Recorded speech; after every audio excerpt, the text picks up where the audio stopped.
Pascal Struijk bisa jadi pemain termahal di Asia Tenggara jika nanti bela timnas Indonesia. Bek milik Leeds United, Pascal Struijk kembali menjadi sorotan publik sepak bola Indonesia setelah berhembus kabar bahwa PSSI masih berpeluang untuk menaturalisasi pemain berusia 25 tahun itu. Diketahui Pascal Struijk memang sempat menjadi pemain incaran yang akan dinaturalisasi PSSI pada tahun 2022. Akan tetapi bek kelahiran Belgia itu menolak tawaran untuk memperkuat timnas Indonesia. Sebab bek berpostur 190 itu ingin menjadi bagian dari timnas Belanda atau Belgia. Kendati begitu, Kapten Leeds United itu hingga kini masih belum mendapat panggilan dari kedua negara tersebut. Menurut media asal Belanda, Voetbal Primeur, PSSI masih berpeluang untuk menaturalisasi Pascal Struijk. Namun hal itu bukan berarti Pascal Struijk bersedia membela timnas Indonesia. Kemungkinan besar maksud dari host Voetbal Primeur soal Struijk diizinkan adalah sang pemain eligible untuk pindah kewarganegaraan. Sebab Pascal Struijk memiliki darah Indonesia yang mengalir langsung dari kakek dan neneknya. Pascal Struijk merupakan salah satu pemain bertalenta yang kini bermain untuk klub divisi Championship Leeds United. Bahkan, ia juga sempat merasakan kerasnya Liga Primer Inggris bersama klub yang bermarkas di Elland Road itu. Ia juga telah menjadi andalan di lini pertahanan Leeds United dalam beberapa musim terakhir. Pascal Struijk bisa saja menjadi pemain termahal di Asia Tenggara jika suatu saat ia memutuskan untuk membela timnas Indonesia dan dinaturalisasi oleh PSSI. Melansir dari Transfermarkt, pemain kelahiran Antwerp itu memiliki harga pasar sebesar 15 juta euro atau setara 260 miliar. Meskipun belum ada kejelasan apakah PSSI ingin naturalisasi Pascal Struijk atau tidak, tapi banyak publik sepak bola Indonesia yang berharap agar PSSI bisa menaturalisasi bek Leeds United itu di masa mendatang. Terlebih, hingga kini Pascal Struijk juga belum sama sekali mendapat panggilan dari timnas Belanda ataupun Belgia. Pemain keturunan jago duel udara eligible naturalisasi cocok jadi pendamping Tom Haye dan Jay Itzes. Mengupas kelebihan dan kekurangan Pascal Struijk, bek milik Leeds United yang namanya disebut Yusa Nugraha bisa didekati PSSI untuk membela timnas Indonesia. Pemain jago dalam duel udara dan eksekusi bola mati, eligible untuk dinaturalisasi timnas Indonesia. Yusa Nugraha mengupas pemain diaspora belum lama ini membahas soal Pascal Struijk. Bek berusia 25 tahun itu punya kualitas mumpuni setara Mads Hilgers dan bisa bermain sebagai gelandang bertahan. Karena kemampuannya itu, jika PSSI bisa membuka komunikasi dengan pihak Pascal Struijk, maka ada kemungkinan ia mau membela timnas Indonesia. Komunikasi dengan baik harus dilakukan PSSI mengingat dirinya dikabarkan masih menunggu panggilan Belanda yang menjadi pilihan utamanya di level internasional.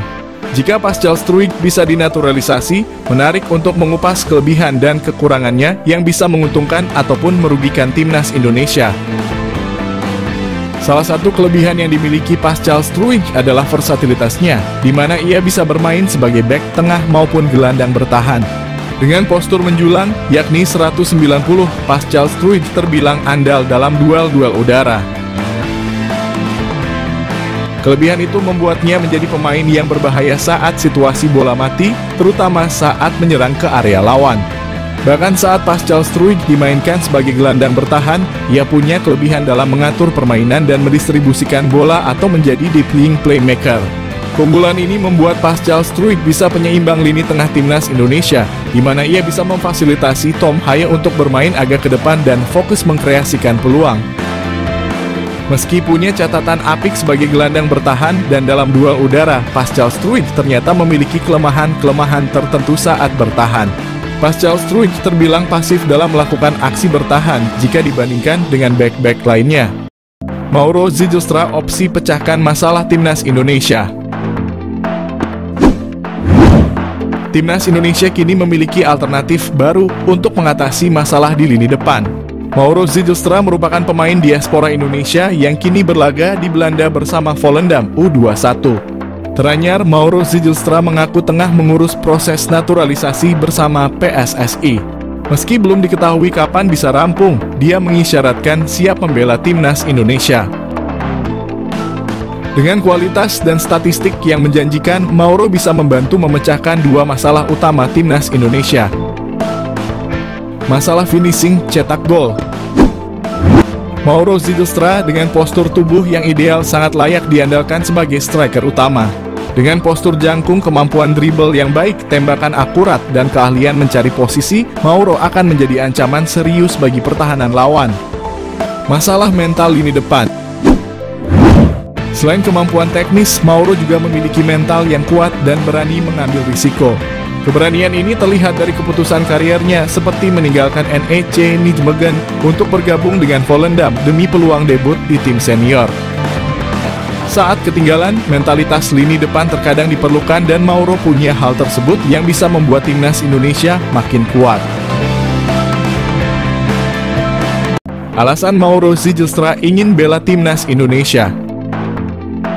Pemain keturunan Indonesia di Belanda, Mauro Zylstra menjelaskan alasan dibalik keinginannya untuk memperkuat timnas Indonesia daripada Belanda. Ia merasa terhormat dengan energi positif yang diterimanya dari para supporter melalui media sosial meskipun ia belum resmi menjadi warga negara Indonesia. Mauro Zylstra memiliki garis keturunan dari neneknya yang pernah tinggal di Bandung dan ayahnya juga memiliki darah campuran Indonesia dan Belanda. Striker berusia 19 tahun itu juga merasa terkesan dengan atmosfer yang diciptakan oleh para supporter saat mendukung timnas Indonesia. Ia mengungkapkan bahwa bermain di Stadion Utama Gelora Bung Karno dengan puluhan ribu penonton yang menyaksikan terasa seperti mimpi yang menjadi kenyataan. Mauro Zylstra memiliki postur tubuh yang ideal sebagai ujung tombak timnas Indonesia. Selain itu, Mauro juga menunjukkan ketajaman yang mengesankan saat bermain sebagai gelandang serang. Dalam 9 pertandingan, ia berhasil mencetak 12 gol dan menyumbang 5 assist, menegaskan kemampuannya untuk menjadi pengatur serangan yang efektif. Belakangan ini, Mauro menjadi sorotan sebagai pemain keturunan yang akan dinaturalisasi untuk Indonesia, dan ia berpeluang menjadi pilihan yang tepat untuk mengisi posisi striker yang memerlukan peningkatan kekuatan. Jika pengecekan dokumen yang dilakukan PSSI berjalan lancar, kedatangan Mauro Zylstra ke Indonesia akan segera dilakukan. Nama baru tersebut akan dinaturalisasi untuk memperkuat timnas Indonesia. Proses naturalisasi timnas Indonesia.